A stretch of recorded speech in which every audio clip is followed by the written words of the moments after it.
الآن نتيجة الصف الثاني الإعدادي برقم القومي 2021. بسم الله الرحمن الرحيم. السلام عليكم ورحمة الله وبركاته. ازيكم يا شباب، عاملين ايه؟ يا رب كلكم تكونوا بخير. اهلا بيكم في قناة ألعاب دودو.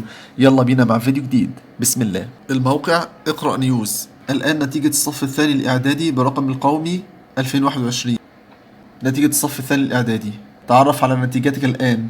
نتيجة الصف الثاني الإعدادي بالرقم القومي، نقدم لكم رابط للاستعلام الفوري عن النتيجة والتي ظهرت رسميا بكافة المحافظات. وكان الطلاب في الأيام الماضية يعيشوا حالة من التوتر والقلق بسبب تأخير إعلان النتيجة للصف الثاني الإعدادي للترم الأول في عام استثنائي عن الأعوام السابقة، والتي قد وجد بها الطلاب الكثير من الصعوبة في استكمال العملية التعليمية.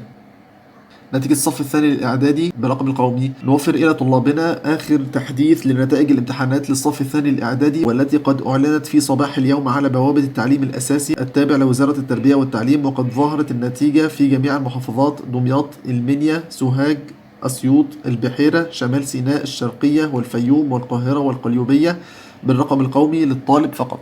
زي ما قلنا قبل كده في الفيديوهات اللي فاتت، النتيجة ظهرت، هتستلمها إن شاء الله بالكود وبالاسم. وبالتوفيق ان شاء الله. ده كان الفيديو بتاعنا. نتيجة تانية اعدادي ظهرت، هتستلمها ان شاء الله من المدرسة بالكود والاسم. وما تنسوش تعملوا لايك، شير اند سبسكرايب. وبالتوفيق ان شاء الله. والسلام عليكم ورحمة الله وبركاته.